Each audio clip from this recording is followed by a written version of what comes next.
When you think of the richest man ever, who comes to mind? Perhaps the billionaire who has so much money he has to spend $13 million every day for the next 48 years if he wants to get rid of it by the time he turns 100. We are talking about Mr. Controversial Tweets, the SpaceX CEO and creator of the most popular electric car on Earth, Tesla, Elon Musk. Elon Musk is at the top of the totem pole these days, standing at number 1 on the Forbes list of top 10 richest people in the world.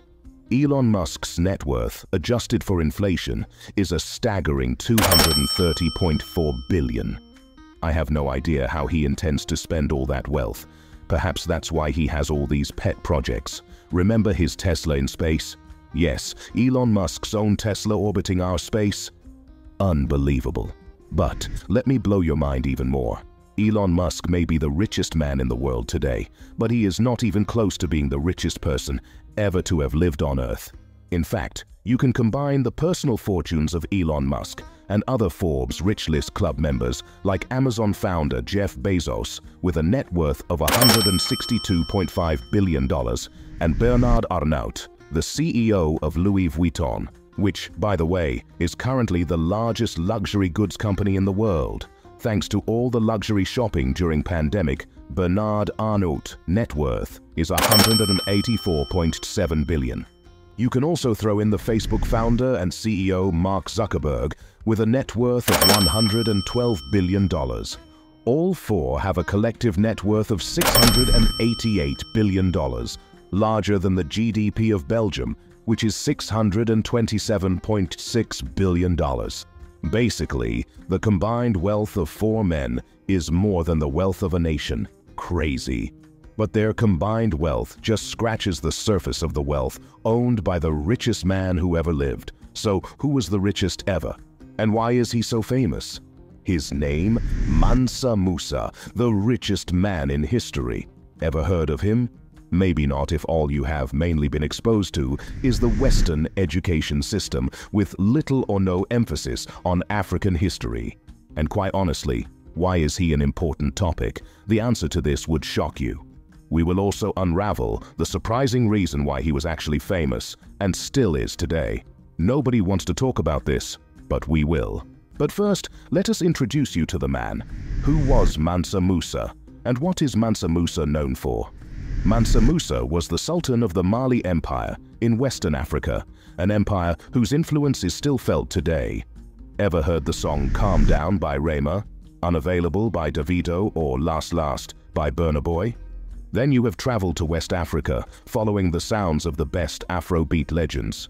However, Mansa Musa of Mali's beats were of a strikingly different kind. Yeah, we're talking about the 14th century, the golden age of trade in Africa, and a dude who makes Elon Musk's net worth look like pocket change. Mansa Musa's net worth would blow your minds.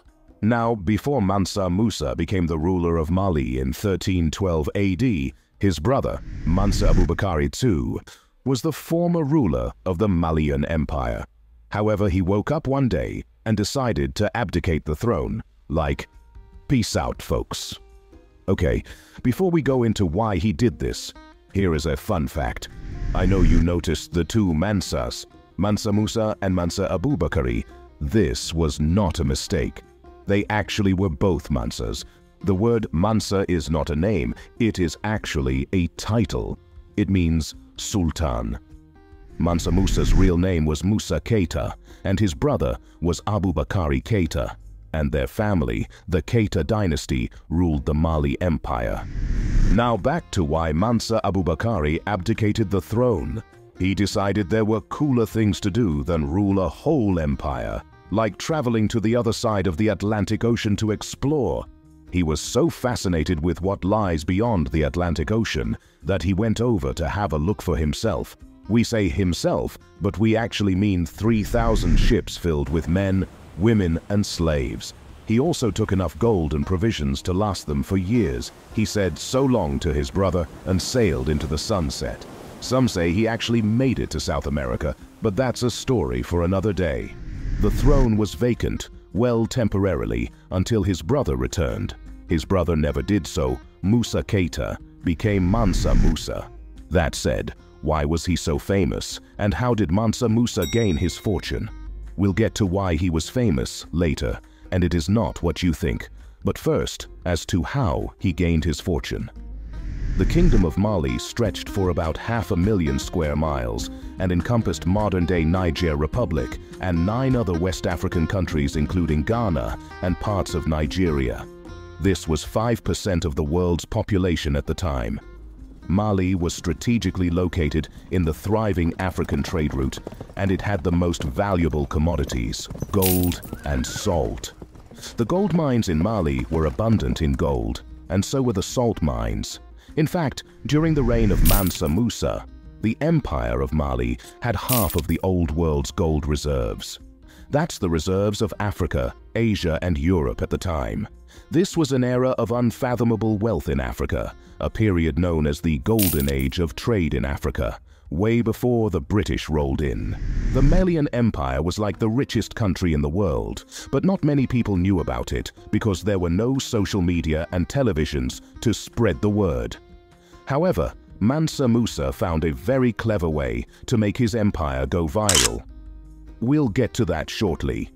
The huge amount of gold and salt led to the rise of the Mali Empire. And who owned all that wealth? You guessed right, the Sultan of the Mali himself, Mansa Musa. While the rest of the world was figuring out how to avoid the bubonic plague, Mansa Musa was sitting on one of the world's largest supplies of gold, making him the world's richest man. But how rich exactly was Mansa Musa? We know his empire was literally worth its weight in gold. We're talking about gold mines in Mali that made Fort Knox look like a piggy bank. Solid gold, bullion bars, gold dust, you name it. Mansa Musa's Mali had it. This guy was like Scrooge McDuck, but with even more bling. How rich was he in today's money? And is Mansa Musa still the richest person in history? First, let's clear up this salt thing. I know you know how gold can make one a fortune, but salt? You see, at that time, salt was a very scarce and expensive commodity and used as money. It was so rare that it was actually called white gold. Roman soldiers were actually paid in salt. Quick quiz, what does soldier and salary have in common? Salt. Yes, the word soldier comes from Latin saldare, meaning to give salt. We also get the word salary, salarium, from the same source. Now, to Mansa Musa's net worth? It is estimated at a cool $400 billion. But here's the kicker. The real estimate is limitless. He controlled so much gold that experts say his net worth is impossible to measure. Now that's how you become the richest man ever.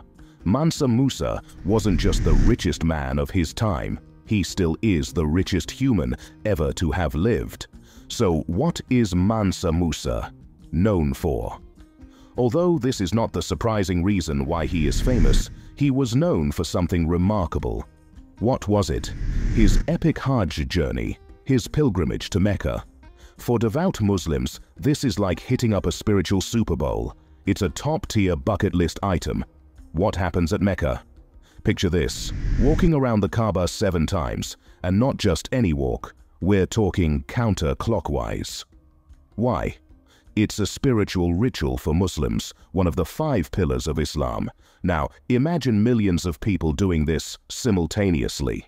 It's enough to make anyone a bit claustrophobic. And the black box in Mecca they walk around? It's called the Kaaba. You'd be shocked if you knew who built the first Kaaba. Abraham, a guy who lived over 4,000 years ago. Yep, the same Abraham the Israelis and Arabs trace their roots to. But that's a whole other saga. Being the wealthiest person in history, Mansa Musa turned a pilgrimage into an epic journey, more thrilling than your favorite roller coaster. Picture this, 100,000 armed guards ready to throw down like it's the biggest blockbuster of the year. And we're not talking about a couple of armored SUVs, we're talking 100 camels, each lugging around a whopping 135 kilograms of gold. That's right, camels playing delivery trucks, but instead of packages, they've got the Midas touch. Now, let's talk about the VIPs in this mobile party. We've got 10,000 horses, 60,000 people dressed in luxury that would make a Hollywood red carpet blush. And, oh, did I mention 12,000 slaves? But don't worry, they're not carrying the weight of the world. They've each got 2.7 kilograms of solid gold strapped to their backs. We call them slaves, but they were posher than the Beckhams. And here's the kicker, they've got food to feed this extravagant crew. Mansa Musa had a whole city on the move, complete with its own soundtrack of clinking gold. Forget Afrobeats, how about gold beats? This wasn't your average joyride. It was a road trip so extra, even Elon Musk would be like, "Dude, tone it down." I bet they went through countries with fewer populations, and they were moving with so much gold. I'm talking solid gold, bullion bars, gold dust. Basically, if you blinked, you missed a huge amount of gold. And when I say huge, I mean, imagine the richest person you know, then multiply that by a gazillion. Kind of huge. But here's the plot twist that makes Mansa Musa different from the billionaires of today. He gave away most of his gold to the poor and needy. He gave them enough gold to build schools and mosques. Imagine that for a second.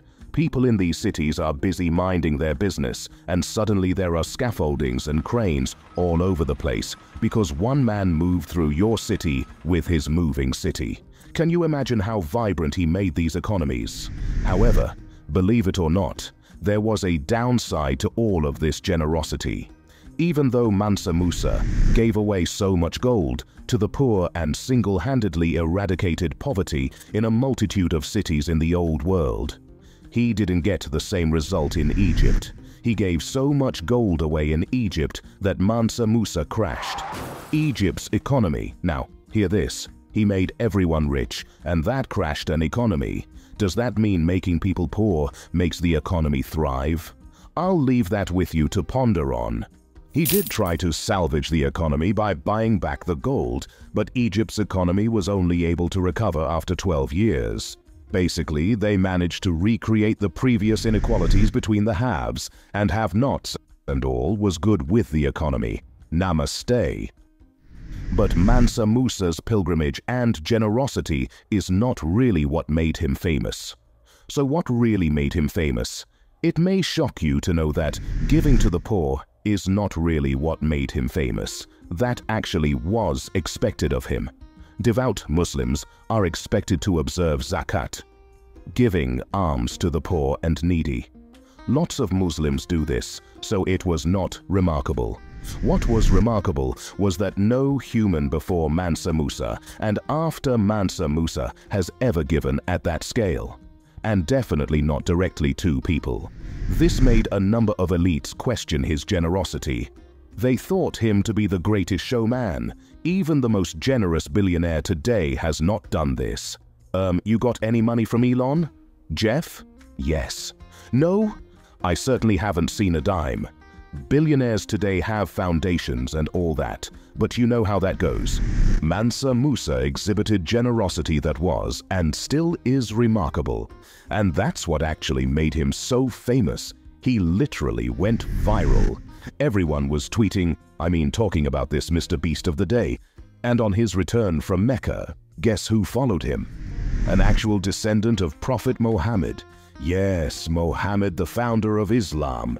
Did you hear me? Prophet Muhammad's descendant followed Mansa Musa back to Mali.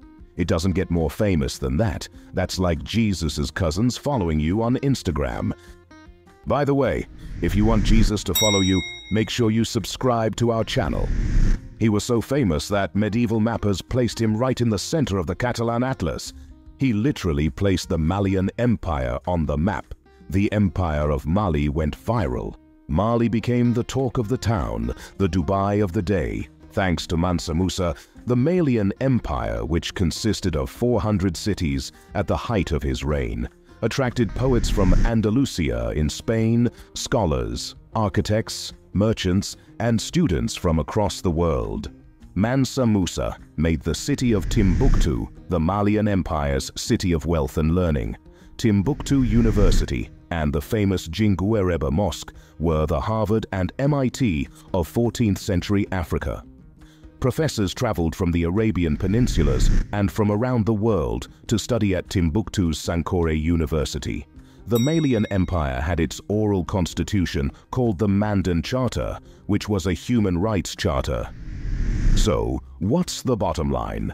Mansa Musa wasn't just the richest man in history, he was the wealthiest human being ever to have lived. His name, written in gold. His legacy, the stuff of legends. The lesson, in a world obsessed with wealth, maybe we can all learn a thing or two from the OG billionaire with a heart of gold, Mansa Musa. Stay gold, my friends.